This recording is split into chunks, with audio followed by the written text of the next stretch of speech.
Hello all welcome to my channel 5-9 productions.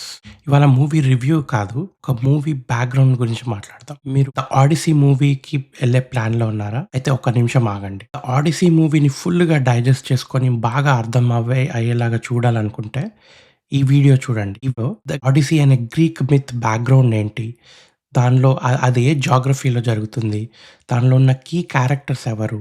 అసలు ఈ world ఎలాంటిది? దీనిలో గాడ్స్ ఎవరెవరున్నారు? ఇట్లాంటి డీటెయిల్స్ మరీ డీటెయిల్డ్‌గా గాకుండా బ్రీఫ్‌గా తెలుసుకుందాం. అండ్ ఇంకో ఇంట్రెస్టింగ్ థింగ్, దీనిలో ఉన్న చాలా థింగ్స్ మన మహాభారతం అండ్ రామాయణకి ప్యారలల్స్ ఉంటాయి. సో, అవి గూడా touch up on those. So, again 'the Odyssey' movie ఎళ్ళే ముందు please watch this video to fully digest 'the Odyssey' movie. Okay.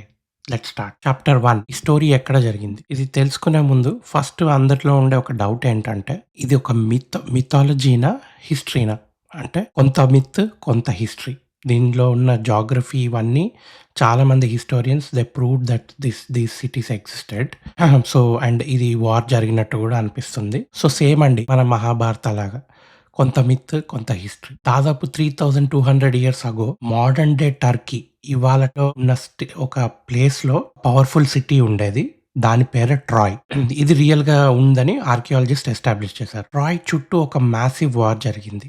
Greeks versus Trojans. ఆ వార్ యొక్క స్టోరీస్ జనరేషన్స్ కొద్దీ ఓరల్‌గా చెప్పుకుంటూ వచ్చారు. అగైన్ సేమ్ మన స్టోరీస్ మహాభారత, రామాయణ ఎలా అయితే ఓరల్ ట్రెడిషన్ జరిగిందో గ్రీస్‌లో గూడా అలానే ఓరల్ ట్రెడిషన్ జరిగింది. చివరికి ఒక గొప్ప బ్లైండ్ పోయెట్ హోమర్ అనే అతను ఒక 2 పోయెమ్స్ రాసాడు. First poem 'Iliad'. పోయెమ్‌లో ట్రోజన్ వార్ గురించి ఉంటుంది. మనం 'ట్రాయ్' సినిమా ఉంది కదా! Cinema mostly from the first poem. First Trojan war అయిపోయినాక సెకండ్ పోయెమ్ రాసాడు. ఈ సెకండ్ పోయమే 'ద ఆడిసీ'. ఈ సెకండ్ పోయెమ్‌లో ఏంటంటే ట్రోజన్ వార్ అయినాక ట్రోజన్ వార్‌లో గెలిచిన గ్రీక్ రాజు ద ఒడిసిస్ హోమ్ కమింగ్ అంటే ఇంటికెళ్ళడానికి పడ్డ స్ట్రగుల్. సో, తన షిప్‌లో బయలుదేరినాక 10 ఇయర్స్‌కి గాని ఇంటికి చేరలేదు. సో, దాన్ని ఈ సెకండ్ పోయెమ్ 'ద ఆడిసీ'లో రాసాడు. ఈ క్రిస్టోఫర్ నోలన్ తీసిన cinema 'the Odyssey' is of the second poem. So, అది. ఇప్పుడు ఒక ఇంపార్టెంట్ పాయింట్. ఈ స్టోరీలో గాడ్స్ కూడా డైరెక్ట్‌గా పార్టిసిపేట్ చేస్తారు. మళ్ళీ మనం మహాభారతంలో కృష్ణ లాగా అదేంటి రామాయణంలో ఒక సూపర్ న్యాచురల్ పవర్ ఉన్న హనుమాన్ ఎట్లా ఉంటారో దీనిలో గూడా చాలామంది గాడ్స్ డైరెక్ట్‌గా హ్యూమన్స్‌తో పార్టిసిపేట్ చేస్తారు. చాలా సూపర్ న్యాచురల్ ఎలిమెంట్స్ ఉంటాయి. Now coming to chapter 2 key characters ఎవరెవరున్నారు? ద ఫస్ట్ వన్ వచ్చేసి Odysseus main hero. Especially second పోయెమ్‌కి మెయిన్ హీరో ఒడిసియస్. ఈయన ఎవరంటే ఇథాచా అనే సిటీకి కింగ్. సో, ఈ వార్ ఎక్కడైతే జరిగిందో ఇటాచా సిటీ అనేది గ్రీస్‌లో మోడర్న్ డే గ్రీస్‌లో ఒక పార్ట్. అప్పుడు గ్రీస్ అనేది ఒక యూనిఫైడ్ కంట్రీ కాదు. Different cities and kingdoms within Greece ఉండేవి. దానిలో ఇటాచా అనేది ఒక కింగ్డమ్. అండ్ వీళ్ళందరికీ ఇటాచాకి కింగ్ ఒడిసియస్. క్యారెక్టరిస్టిక్స్ వచ్చి క్లెవర్‌నెస్, స్ట్రాటజీ మరియు సర్వైవల్. కొంచెం కంపేర్ చేయాలంటే మన కృష్ణ లాగా. ఆల్‌దో మన కృష్ణనేమో god, but Odysseus normal human being. So, ముందు చెప్పినట్టు 'the Odyssey' cinema or poem ఏంటంటే it's about the return of Odysseus after winning the war from the city of Troy to his home ఇటాచా.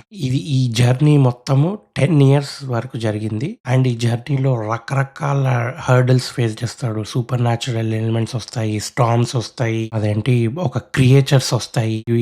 అన్నిటిని face చేస్తూ delay అయితూ finally he reaches home. That is the movie Odysseus. Odysseus ఒక wife. Penelope మొత్తం 25 years అంటే ఒడిసిస్ వార్‌కి బయలుదేరి మొత్తం ఒక 10 years జరుగుతది. దాని తర్వాత మళ్ళీ రిటర్న్ రావడానికి ఒక 10 ఇయర్స్. సో, 20 ఇయర్స్ పైన Penelope she will be waiting for her husband only. And తనని పెళ్లి చేసుకోవడానికి చాలా మంది సూటర్స్ వస్తారు. Because they know that Odysseus is not returning. But వాళ్ళందరినీ చాలా తెలివిగా హ్యాండిల్ చేస్తూ ఎవరిని పెళ్లి చేసుకోకుండా అండ్ ఆమె సేఫ్టీ చూసుకుంటూ she pretty much handled the kingdom Odysseus ఒక అబ్సెన్స్‌లో. So, she super intelligent that way. Next character వచ్చేసి టెలిమాకస్. ఎవరంటే ఒడిసియస్ అండ్ పెనెలోప్ యొక్క son, prince in waiting. So, Odysseus వార్‌కి బయలుదేరినప్పుడు Telemachus was a infant. So, literally ఆయనకు father తెలీదు. But he is waiting for his father's return. And ఈ మొత్తం అందరిట్లో బాగా స్ట్రాంగ్‌గా నమ్మేది ఎవరు అంటే వాళ్ళ సన్ టెలిమాకసే. నెక్స్ట్ క్యారెక్టర్ వచ్చేసి అథేనా. అంటే she is goddess of wisdom. So, Odysseus ఎప్పుడు he'll be imagining as if he is talking to Athena. Although ఆమె అక్కడ ఉండదు. It's more like illusion. But Athena వచ్చేసి she is goddess of wisdom. Next వచ్చేసి Poseidon is god of sea. So, ఒడిసియస్‌కి పొసిడన్‌కి ఒక back story ఉంటది. So, దానిలో వేరియస్ రీజన్ వల్ల గాడ్ ఆఫ్ సీ పొసిడన్‌కి ఒడిసియస్ అంటే పడదు. సో, అందుకే తన శాపంతోటే 10 ఇయర్స్ లాంగ్ అయితది journey. Next character Agamemnon is king of kings. So, నేను చెప్పినట్టు గ్రీస్‌లో రకరకాల కింగ్డమ్స్ ఉంటాయి. అందరికి లీడర్. సో, మొత్తానికి ఒక గ్రీస్‌కి లీడర్ అనుకోండి Agamemnon. Chapter 3 the Trojan war. Trojan war ఎందుకు జరిగిందనేది షార్ట్‌గా చెప్తా. సో, ట్రోజన్ వార్ స్టార్ట్ అవ్వడానికి ఒక సింపుల్ రీజన్ ఏంటంటే గ్రీక్ క్వీన్ అయిన హెలెన్ ట్రాయ్ యొక్క ప్రిన్స్ పారిస్‌తో వెళ్ళిపోతది. ఎలోప్ అయితది. హెలెన్ హస్బెండ్ ఎవరంటే Sparta king Menelaus. So, Menelaus ego hurt అయ్యి తన ఆనర్‌కే క్వెషన్ అయిందని చెప్పి వాళ్ళ అన్న ఆయన అగమెమ్నాన్‌తో కలిసి మొత్తం అందరూ డిఫరెంట్ గ్రీస్ కింగ్డమ్స్ యొక్క కింగ్స్‌ని కలెక్ట్ చేస్తాడు. అగమెమ్నాన్, అక్చిలస్, ఒడిసియస్ వీళ్ళందరినీ జమ చేసి వాళ్ళందరూ కలిసి ట్రాయ్ సిటీ మీద వార్ డిక్లేర్ చేస్తారు. ఆ వార్ 10 ఇయర్స్ పాటు జరుగుతది. ఇప్పుడు ఈ 10 ఇయర్స్ స్టేల్‌మేట్ తర్వాత ఒడిసియస్ ఒక ఐడియా ఇస్తాడు. ఆనే the famous Trojan horse idea. So, ఈ ట్రోజన్ హార్స్ వల్ల మొత్తానికి వార్ అయిపోతది. గ్రీక్స్ ట్రాయ్ మీద వార్ గెలుస్తారు. సో, ఈ ట్రోజన్ హార్స్ గురించి మీకు తెలియకపోతే బేసికలీ ఒక జెయింట్ హార్స్‌ని బిల్డ్ చేస్తారు. చేసి అక్కడ సీ షోర్‌లో పెడతారు.